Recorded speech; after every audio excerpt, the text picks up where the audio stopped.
Halo rekan-rekan traders, selamat datang kembali di channel saya Noob Traders dengan saya Ari. Hari ini tanggal 24 Februari tahun 2021. Ya, saya ingin sharing mengenai topik psikologi trading di episode 9 YouTube saya. Nah, mungkin sebelum saya mulai, untuk teman-teman yang belum subscribe, ya bisa subscribe dan nyalakan lonceng notifikasinya sehingga nanti saya bisa selalu update ya, dan teman-teman bisa juga selalu mendapatkan notifikasi apabila ada video baru yang saya upload di channel ini. Oke, hari ini saya mau membahas mengenai psikologi trading ya di episode ke-9 ini. Sebelum ke situ, saya akan bahas dulu mengenai IHSG hari ini. Bagaimana pergerakannya, apakah sesuai dengan prediksi yang sudah saya buat tadi malam. Ya, dan ke depannya atau besok, Kamis Jumat akan seperti apa perkiraannya. Oke, kita lanjut ke video berikutnya. Oke, sebelum saya masuk ke chart IHSG, saya ingin ngebahas dulu mengenai perbandingan ya IHSG hari ini dibanding dengan kemarin. Hari ini IHSG ditutup di level harga 6.251 ya, atau turun sebanyak 0,35% dibandingkan penutupan kemarin di 6.272. Untuk turnovernya sendiri ada peningkatan untuk volumenya cukup besar ya. Hari ini cukup besar, ada di 16,9 triliun berbanding kemarin 12,9 triliun. Ada peningkatan sekitar 4 triliun ya. Ada peningkatan sekitar 4 triliun dan saat tadi sempat menyentuh level tertingginya di 6.294 ya, dan level terendahnya di 6.223. Oke. Nah, untuk IHSG sendiri menurut saya masih cukup aman ya, karena dia berhasil close di atas 6.200, terutama di atas 6.250 ya. Itu menurut saya masih di level aman. Nah, kita akan lihat nanti lebih detailsnya di chart, kira-kira besok akan seperti apa. Ya, melihat juga volume hari ini juga cukup besar. Kita akan lihat potensinya ke depan akan seperti apa. Oke, ini chart IHSG ya yang saya buat tadi malam. Saya sudah berikan dua skenario untuk IHSG yang mungkin terjadi. Yang pertama, skenario di panah warna biru, di mana IHSG akan langsung naik meretest 6.300, kemudian akan sideways di area 6.285 sampai 6.300. Nah, sepertinya skenario itu tidak terjadi ya. Yang terjadi adalah skenario kedua, di mana IHSG akan naik terbatas sampai ke 6.285 dan meretest di situ, kemudian tidak mampu naik lebih tinggi. Ya, tadi cuma mampu di sekitar 6.290-an, akhirnya turun ke bawah menutup gap. Ya, gapnya alhamdulillah hari ini sudah tertutup, yaitu di 6.231, dan tadi IHSG sempat menyentuh 6.224 kalau tidak salah. Dan kemarin saya memprediksi bahwa di panah merah IHSG bisa naik kembali meretest 6.285 dan closing di atas 6.285. Tapi ternyata hari ini IHSG tidak mampu ya untuk menembus 6.285. Tapi paling tidak masih cukup aman karena dia bisa tutup di 6.000, di atas 6.200. Nah, kalau dilihat nih di time frame 1 jam, ya sekali lagi saya pakai time frame 1 jam untuk melihat pergerakan IHSG dengan lebih details. Jadi kita bisa memprediksikan untuk dalam satu sesi atau dalam satu hari bursa perkiraan pergerakan IHSG akan seperti apa. Jadi kita bisa tahu action yang akan kita ambil seperti apa. Ini khususnya untuk teman-teman yang one day trading maupun swing juga bisa menggunakan metode ini untuk melihat pergerakannya dalam time frame 1 jam ya. Nah, kalau melihat nih polanya dalam time frame 1 jam, pola yang dibentuk IHSG seperti tweezer bottom ya. Ya, seperti tweezer bottom yang biasanya ini adalah pola bullish ya. Ya, biasanya akan ada kenaikan untuk selanjutnya. Nah, cuman akan seperti apa besok? Ya, saya akan kembali kasih dua skenario. Ini saya hapus dulu. Nah, skenario pertama buat besok adalah IHSG saat ini berada di level 6.251 ya. 6.251 ini berdekatan dengan MA50-nya ya, berdekatan dengan MA50-nya. Besok IHSG untuk skenario 1 dia akan langsung naik ya, langsung naik di sini mengetes 6.285 ya. Dan dia kalau tidak berhasil akan kembali turun. Dan dia akan bermain di area ini, sideways di area 6.250 sampai dengan 6.285 ya. Harapan saya besok bisa closing di atas ini ya. Harapan saya seperti itu. Ini untuk skenario pertama, kita ganti warnanya jadi biru. Untuk skenario kedua, ya. Untuk skenario kedua, IHSG besok akan naik cukup tinggi ya untuk meretest. Jadi bisa tembus di 6.285, kemudian akan naik di level 6.300. Nah, apabila belum berhasil, dia akan sideways ya di area ini. Ya, akan sideways di area ini. Dan kemungkinan akan close di atas 6.300. Ya, untuk kalau dilihat untuk skenarionya terlihat dua-duanya cukup optimis ya, bahwa IHSG akan bermain di level harga yang lebih tinggi dari penutupannya hari ini. Kenapa saya bisa memprediksi seperti itu? Karena untuk volume hari ini cukup besar, lebih besar dibandingkan kemarin. Dan untuk candle-nya sendiri menurut saya ini bukan candle yang buruk ya, ini candle yang cukup bagus ya, candle cukup bagus. Yang kemungkinan dalam time frame 1 jam kita melihat ada kemungkinan untuk IHSG naik ya, naik paling tidak bisa closing di atas closing dia hari ini. Cuman kembali lagi ya, ada kemungkinan besok apabila IHSG berhasil naik dan berada sideways di area 6.250 sampai 6.280-an, akan ada aksi taking profit ya. Karena beberapa saham memang tadi sempat koreksi dalam dan sempat ada beberapa mungkin retail dan juga bandar yang akumulasi di situ. Dan apabila besok IHSG pergerakannya itu cukup naik ke atas ya, di atas penutupan hari ini, ada kemungkinan akan ada aksi TP. Itu yang harus kita, saya sendiri pribadi akan menyiapkan trading plan sebaik mungkin. Apabila besok skenario ini tidak berjalan dengan baik, bahkan dua-duanya mungkin tidak berjalan dan tiba-tiba IHSG itu turun lebih dalam ya, turun lebih dalam ya, bisa saja terjadi. Ini saya berikan gambar seperti ini, misalkan skenario terjeleknya IHSG akan turun di sini, tidak mampu dia naik di situ, dia akan turun bahkan menembus 6.231 dan akhirnya kembali ke level terendah di sini ya. Ya itu teman-teman harus siap ya, harus siap kalau itu bisa saja terjadi apabila terjadi aksi taking profit besar-besaran.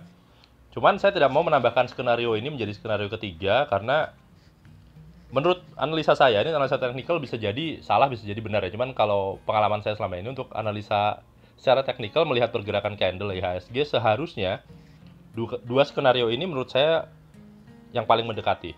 Ini saya ganti warnanya. Skenario pertama yang berwarna biru, skenario kedua yang berwarna merah. Ya. Jadi silahkan siapkan trading plan teman-teman masing-masing ya untuk besok. Oke, sekarang kita lanjut untuk topik selanjutnya, yaitu mengenai psikologi trading. Oke, untuk topik psikologi trading ya, yang ingin saya share adalah di sini. Ini sebenarnya salah satu juga menjadi pengalaman pribadi saya ya, di mana pada saat pertama kali terjun di bursa ya, saya belum lama benar-benar terjun sendiri. Sebelumnya saya mempercayakan kepada sekuritas ya, sekuritas dengan memberikan deposit uang tanpa saya melakukan aktivitas trading langsung. Dan benar-benar pada bulan Desember kemarin saya mulai benar-benar aktif sendiri ya, menggunakan aplikasi sendiri dan benar-benar aktif trading sendiri. Nah, yang saya rasakan pertama kali pada saat masuk di bursa adalah saya siap secara keuangan, mungkin saya siap untuk memulai, tapi secara mental, secara psikologi ternyata saya nggak siap waktu itu ya. Saya nggak siap dalam artian apa? Saya tidak tahu kapan saya harus membeli suatu saham, dan kapan saya harus menjual suatu saham, dan kapan saatnya saya harus melakukan cut loss suatu saham. Kenapa? Karena selama ini saya percayakan kepada orang lain ya, untuk melakukan hal itu melalui sekuritas ya. Jadi saya tidak pernah membeli sendiri, trading sendiri ya. Akhirnya begitu saya coba trading sendiri, seperti orang yang bingung, dan akhirnya seperti judi dalam artian saya mungkin cuma bisa melihat bahwa ini ada kecenderungan saham ini akan naik. Ya, jadi saya menggunakan lebih banyak feeling ya, melihat satu saham akan naik, saya tidak tahu itu naiknya sudah sebatas apa, saya beli, ya saya beli, begitu saham itu ARB, saya kebingungan, kenapa saya nggak bisa jual saham saya gitu loh, pada saat dia ARB, itu yang saya rasakan pertama kali. Dulu saya sempat ARB di ABA ya, saham ABA, Disitulah saya mulai berpikir bahwa saya coba tanya teman-teman yang mungkin dia ada di Stockbit ya, cuman akhirnya saya juga bertanya kepada orang-orang tertentu yang memang rata-rata jawabannya ya cukup simpel dan mereka mungkin tidak ada tendensi untuk membantu juga ya. Nah, ada beberapa yang saya DM juga tidak dijawab. Ya akhirnya saya berusaha untuk oke, saya cari info sendiri, saya belajar sendiri ya, saya mempersiapkan diri saya sendiri. Akhirnya sampai saya berada di titik ini di mana saya mulai paham apa yang harus dilakukan, saya mulai paham bagaimana sebaiknya trading saham dengan mental, dengan psikologi yang baik gitu. Karena tanpa psikologi, tanpa mental yang baik, yakinlah sama saya bahwa mau seberapa lama pun kita terjun di bursa saham, portofolio kita pasti akan lebih banyak minus dibandingkan positifnya. Walaupun kita membeli saham yang tepat. Ya, kenapa saya bilang seperti itu? Bisa saja kita membeli saham yang sebenarnya saham itu saham yang cukup bagus, misalkan saham BBRI, saham BMRI, ya. Tapi kita selalu minus pada saat beli saham tersebut. Jadi sebelum saya ngasih contoh di chart ya, sebenarnya teman-teman percaya nggak percaya, sebenarnya kalau buat saya setelah saya perhatikan ya, sebenarnya yang market maker di bursa saham itu tidak murni 100% bandar. Market makernya sebenarnya adalah kita retail, ya. Kenapa saya bilang seperti itu? Karena bandar itu tugasnya memancing kita retail untuk bergerak membeli dan menjual satu saham. Ya. Tanpa adanya kita yang membeli dan menjual satu saham, yakinlah bahwa saham itu tidak akan naik dan tidak akan turun. Kalau semua hanya bandar yang bermain, tektokan antar bandar, percayalah sama saya, saham itu akan sideways selamanya. Jadi sebenarnya kita sebagai retail inilah yang dihancurkan psikologinya, yang dibikin bimbang, dibikin jadi seperti orang yang FOMO, takut ketinggalan kereta, orang yang ketakutan bahwa ini saham akan terus turun, misalkan kalau apabila sahamnya lagi downtrend, jadi kita buru-buru cut loss, akhirnya bandar nampung lagi di bawah, setelah nampung di bawah dia naikkan lagi harga ke atas, kita jadi FOMO, kita beli lagi di saat harganya tinggi. Bandar jualan di atas. Siapa yang beli? Kita. Jadi percaya tidak percaya teman-teman harus mulai berpikir bahwa jaga psikologi kita sebaik mungkin. Karena sebenarnya yang menggerakkan bursa, market maker kita itu punya peran yang sangat besar. Kalau psikologi kita berpikir bahwa pada saat saham naik kita harus beli, ya, tanpa melihat, tanpa melakukan analisa. Atau bahkan kita sudah melakukan analisa, tapi karena sifat greedy, semua manusia punya sifat greedy, punya sifat rakus, punya sifat pengen mendapatkan keuntungan yang lebih ya. Kalau itu tidak bisa kita manage dengan baik, percaya sama saya, porto kita pasti akan selalu merah. Ya, itu terjadi hampir di rata-rata retail yang baru masuk ke pasar saham, termasuk saya. Oke, saya mau kasih contoh nih dalam bentuk chart ya. Oke, saya mau kasih contoh nih chartnya Antam ya, chartnya Antam. Ya, ini saham yang istilahnya menjadi favorit ya, favorit teman-teman trader angkatan corona ya. Ini salah satu saham favorit. Jadi di Antam ini saham yang sebenarnya pergerakannya itu cukup volatile ya, naik turun khususnya di periode Desember ya. Mulai Desember sampai dengan di Januari ya. Dari Desember di sini sampai dengan di Januari ya, sempat turun ya. Turun kembali di sini terus akhirnya baru mulai naik dan sideways. Ya. Jadi, kalau kita sebagai trader ya di awal sini misalkan Antam naik di 15 Desember. Ya. Mungkin kita belum beli saham tersebut karena ya ini kenaikannya memang ya masih biasa lah ya, naik terus sideways bentar, naik lagi pelan-pelan. Nah, mungkin kita baru mulai terbuka matanya pada saat di Januari yang dia naik di sini 7 Januari dia naik cukup tinggi. Ya. Naik cukup tinggi dan akhirnya kita mulai ngejar di besoknya kita beli. Ya, besoknya kita beli. Nah, terus ternyata bener nih, habis kita beli dia naik lagi. Wah, seneng dong. Seneng ya, kita seneng. Kita asumsi kita tidak melihat analisa sama sekali ya. Kita cuma melihat bahwa harga itu naik. Kita beli. Nah, pada saat kita beli di tanggal 14 ya, di tanggal 14 kita beli mungkin di tanggal di sini ya, di tanggal 8 kita beli, sampai dengan tanggal 14 naik paling tinggi ya di sekitar 3.440-an kalau nggak salah waktu itu. Nah, di situ kita sebagai trader awam ya, secara psikologi kita akan senang sekali ya, teman. Kita lupa ya bahwa pada saat kita sudah mencapai level itu, karena sifat greedy kita, ya, kita memang floating profit kita sudah cukup tinggi ya. Kalau diukur, misalkan kita ukur pakai ini ya, kira-kira berapa? Misalkan kita beli di waktu itu di tanggal 11 ya, kita beli tanggal 11, oke. Kita ukur dia naik sekitar 35% ya. Naik 35%. Ya, jadi kita berpikir bahwa ini saham istilahnya sudah memberikan saya profit, floating profit sebanyak 35%. Saya yakin nih. Kenapa? Bahwa ini saham akan naik terus. Ya, akan naik terus karena sudah terbukti dari 11 sampai 14 Januari itu naik terus. Jadi apa? Alasannya besok harus turun. Ya, sifat greedy kita muncul ya, apalagi ditambah kita tidak pernah melakukan analisa teknikal. Jadi kita seperti berjudi. Kalau orang berjudi, semakin banyak kemenangan yang dia peroleh, dia akan terus menambah taruhannya. Yang lebih bahaya lagi kalau kita average up di situ, kita tambah muatan di situ pada saat saham itu naik ya. Ya, misalkan dari pertama kita masukin 50 juta, kita tambah lagi 50 juta pada saat di harga tertingginya ya. Nah, begitu saham itu turun besoknya di ARB ya, tadi saya bilang bahwa saya kalau istilah trader pemula mungkin bingung kenapa kok besok tiba-tiba sahamnya turun dan tiba-tiba tidak ada orang yang ngebit saham itu lagi gitu ya. Dibiarkan lagi sampai besoknya lagi ya, dibiarkan kembali sampai besoknya ya. Kita lihat di sini nih, sampai di level ini tanggal 19 Januari ya, dia merasa ada sesuatu yang salah ini di ini saham. Ya, ada sesuatu yang salah di saham ini, akhirnya dijual lah. Ya, dijual lah di situ, ya, dijual di situ misalkan saham tersebut ya. Dijual di situ, kita lihat di situ kira-kira berapa loss yang diperoleh. Ya, kalau kita lihat, coba kita tarik. Apabila turun di level ini, ya sekitar 21% lossnya. Ya, dan berpikir bahwa masih ada profit kok sekitar 14% ya. Profit sekitar 14%, saya jual aja.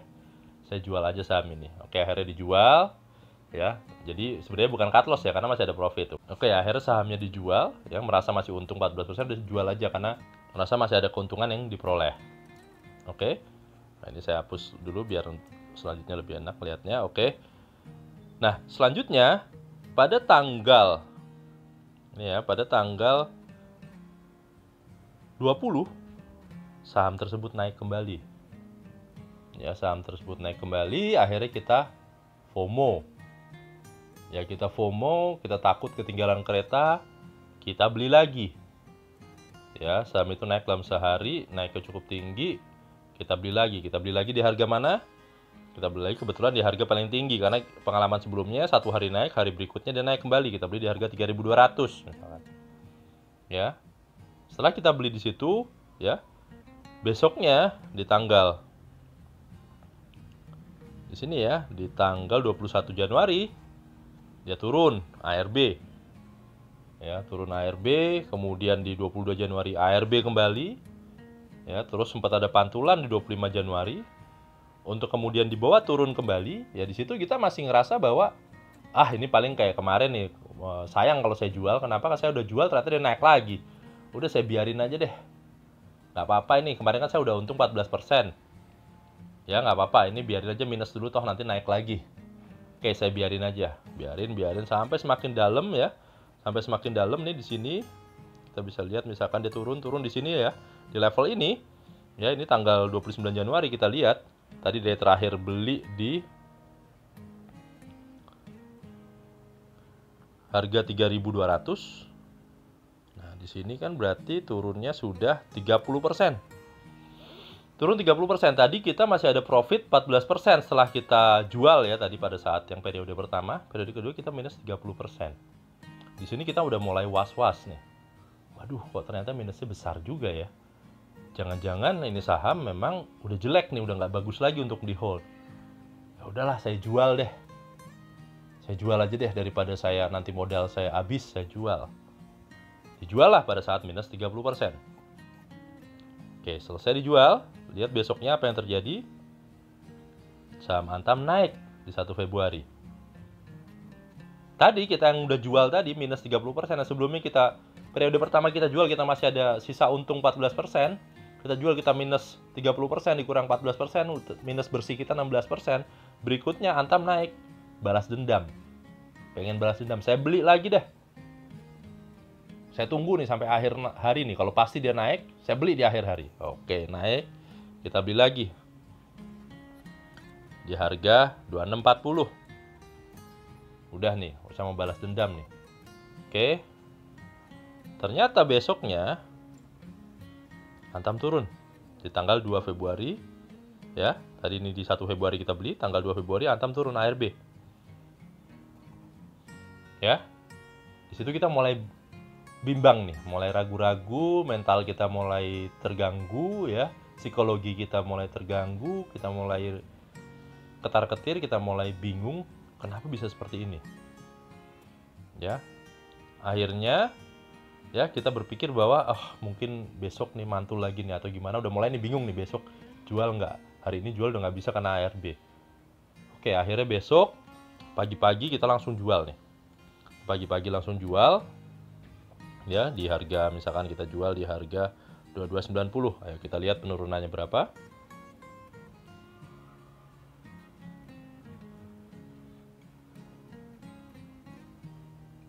Sekitar 13%.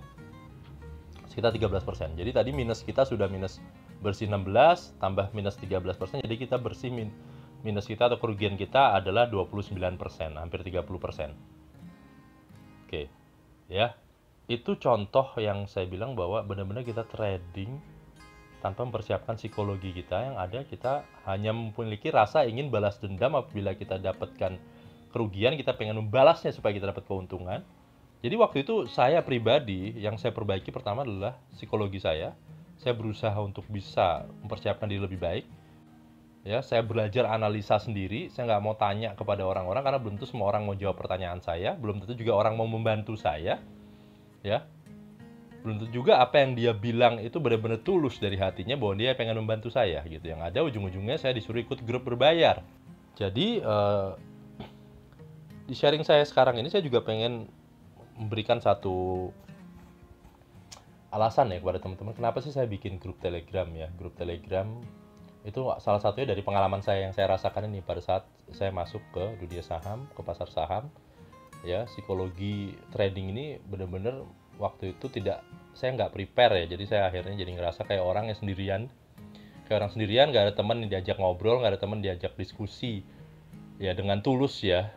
Yang ada semua tuh kalau nggak pom-pom, menebar fear tanpa memberikan alasan. Ya, akhirnya saya jadi kayak orang bingung. Akhirnya saya berpikir, udahlah, kalau begitu biarkan saya yang coba untuk pertama persiapkan diri saya pribadi, membekali diri saya dengan ilmu terkait saham. Tidak perlu terlalu dalam. Yang saya inginkan waktu itu adalah secara praktikal saya menguasai. Secara teori saya sambil terus belajar. Ya, tapi secara praktikal paling tidak saya sudah bisa melakukan analisa dengan baik. At least untuk diri saya sendiri terlebih dahulu.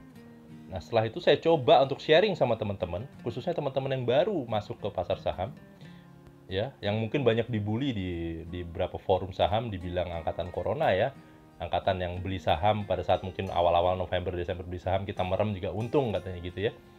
Nah, saya coba sharing kepada mereka apa yang saya alami, saya coba sharing hal-hal positif dan negatifnya, saya coba sharing supaya mereka juga tahu, teman-teman juga tahu bahwa jangan sampai mengulangi kesalahan kepada apa yang saya lakukan, kesalahan yang saya lakukan itu tidak jadi teman-teman semua. Ya, alhamdulillah sampai akhirnya kita bisa membuat satu grup Telegram tidak berbayar, free buat kita ajang diskusi bersama. Ya, di situ saya juga dapat masukan banyak dari teman-teman, saya juga dapat ilmu banyak dari teman-teman. Ya, kita saling bertukar ilmu, saling bertukar pandangan. Ya, menurut saya itu memperbaiki psikologi saya juga gitu loh.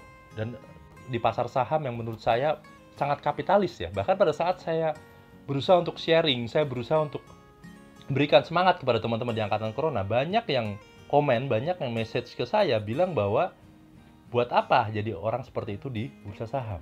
Bursa saham itu kapitalis katanya. Pikirin diri sendiri, ngapain lo pikirin orang lain? Ya buat saya, oke, pasar saham kapitalis. Tapi saya pribadi nggak perlu jadi seorang kapitalis. Atau kita semua nggak perlu jadi orang kapitalis. Ya memang, saya sharing bukan berarti nanti kalau teman-teman untung, saya minta duitnya dari teman-teman. Enggak. Begitu juga kalau teman-teman loss, saya juga nggak akan diminta teman-teman untuk nanggung. Kenapa? Karena semua kembali ke diri kita pribadi. Ya, kita cuma sharing, dengan sharing kita bisa saling menguatkan. Soal nanti teman-teman beli saham A, saham B, saham C, saya beli saham D, saham E, saham F, ada juga sebagian saham A, bisa berbeda-beda, bisa juga ada yang sama. Saya tidak pernah minta teman-teman untuk membeli saham A, B, C, D. Dan saya juga ingatkan kembali ke teman-teman yang join di grup Telegram yang ini milik kita sama-sama ya, teman-teman sudah ada di situ dan mungkin yang belum join, berharap bahwa tiap hari akan mendapatkan, misalkan ini saya pengen masuk ke grup yang saya dapat stok pick saham yang besok saya bisa beli apa. Saya nggak akan kasih itu. Saya akan kasih watchlist saham. Kalau saya lagi mau saya kasih, kalau nggak ya mungkin saya belum ada yang saya mau kasih. Tapi tujuannya bukan untuk dibeli ya. Ya, karena itu bukan stock pick, itu watchlist. Watchlist itu bisa jadi apa? Jangan sampai teman-teman salah paham dengan saya beli watchlist itu bahwa besok saham itu harus dibeli, besok saham itu harus naik. Enggak, sama sekali. Itu adalah buat teman-teman latihan analisa. Latihan analisa saham tersebut, bisa jadi saham itu besok koreksi dulu. Mungkin naiknya baru minggu depan. Bisa jadi juga saham itu besok langsung terbang. Jadi, hasil dari analisa teman-teman itu, paling tidak teman-teman bisa memperhitungkan atau memprediksi saham ini akan kemana arahnya. Ya, kalau ternyata nih kayaknya mau koreksi, ya teman-teman tinggal nanti buy on weakness. Kalau saham ini tiba-tiba terbang, teman-teman tahu juga kapan saatnya entry dengan buy on breakout. Ya. Apalagi dengan kita punya grup ya, grup Telegram untuk saling bertukar pikiran, saya yakin deh. Saya merasakan sendiri ya dengan adanya grup itu. Walaupun saya yang inisiasi, ya, tapi saya merasa secara pribadi, psikologi saya, mental saya lebih tenang. Kenapa? Karena saya bisa sharing dengan teman-teman. Mau saya loss, mau saya profit, saya bisa sharing dan saya mungkin bisa minta pendapat juga. Ya. Jadi, dan saya juga mungkin dapat informasi-informasi juga yang dari teman-teman saya peroleh, yang mungkin saya selama ini nggak pernah sadar. Ya saya harap teman-teman juga merasakan yang sama. Cuman sekali lagi, di grup Telegram ini tidak pernah memberikan stock pick, ya, tidak pernah menyuruh membeli saham A, saham B. Yang ada kita tujuannya adalah ya mempersiapkan psikologi mental kita menjadi lebih baik lagi untuk trading pasar saham. Ya, dan itu terbukti loh. Tadi saya lihat ya, saya juga sempat singgung tadi pada saat di grup tele, saya sempat bilang ke teman-teman bahwa kok pada saat IHSG merah ya teman-teman malah ngerumpi di situ. Bukannya panik. Itu sebenarnya saya melihat satu hal positif ya. Bukan berarti kita tidak memperdulikan pergerakan IHSG yang turun ya, kita memperdulikan portfolio kita, bukan. Tapi dalam artian bahwa karena kita sudah punya trading plan mungkin ya, dan kita sudah tahu arah pergerakannya mau kemana, kita tenang. Ya, kita tenang dan kita tahu ini bakal seperti apa sih. Portofolio saya akan dibawa seperti apa. Ya, saham-saham yang saya miliki akan seperti apa. Apalagi kalau teman-teman belinya rata-rata di buy on weakness, yang berada di titik support terendah, harusnya teman-teman tenang. Teman-teman bisa tunggu mungkin seminggu, 2 minggu lagi, semua akan indah pada waktunya. Ya. Itu benar gitu loh. Yang tadi saya alami benar-benar tadi adalah saham BJTM. Setelah saya menunggu sekian lama, akhirnya BJTM luar biasa naiknya hari ini. Ya. Terus saham apa lagi? Agro. Agro juga sama. Saya beli waktu breakout agro, bukan buy on weakness. Saya buy on breakout dan saya sempat khawatir, ini bener nggak nih agro bakal naik lagi? Setelah saya tunggu berapa hari kok gitu-gitu aja, ternyata naik. Ya. Jadi kita dengan kondisi kita sudah punya trading plan, dengan kondisi kita sudah punya psikologi dan mental yang baik, yang siap, kita tahu. Jadi kita bisa tenang tadi. Nggak harus saya pantau setiap detik, nggak harus saya pantau, saya liatin mulu. Saya tahu. Ya, jadi saya harap ya, sharing saya ini bisa membantu teman-teman untuk lebih siap lagi. Dan semoga nanti di grup Telegram kita tuh, teman-teman juga tolong ya, kalau teman-teman yang mengharapkan tadi seperti stock pick, pilihan saham untuk beli ini, untuk beli itu, ya saya nggak kasih, dan mungkin teman-teman lain juga sebaiknya tidak menyarankan ya. Silahkan analisa masing-masing. Kalau butuh bantuan, butuh koreksi atau butuh pandangan, silahkan masukkan hasil analisa teman-teman di situ. Kita bahas bareng-bareng. Ya, kita kasih masukan bareng-bareng. Ya, ingat ya. Jadi itu tujuan saya membuat grup Telegram adalah untuk itu. Ya. Jadi maaf video ini jadi kepanjangan, cuman intinya saya ingin sharing ini sharing yang menurut saya penting ya, penting karena saya merasakan sendiri, saya bukan mengada-ngada, saya merasakan sendiri ya. Jadi saya harap teman-teman kedepannya lebih siap lagi. Dan sekali lagi terima kasih teman-teman ya sudah mau menonton video saya, dan mohon supportnya dengan subscribe ya video saya, like, komen, dan share bila teman-teman berkenan. Dan sampai ketemu ya dengan video saya berikutnya. Sekali lagi terima kasih teman-teman.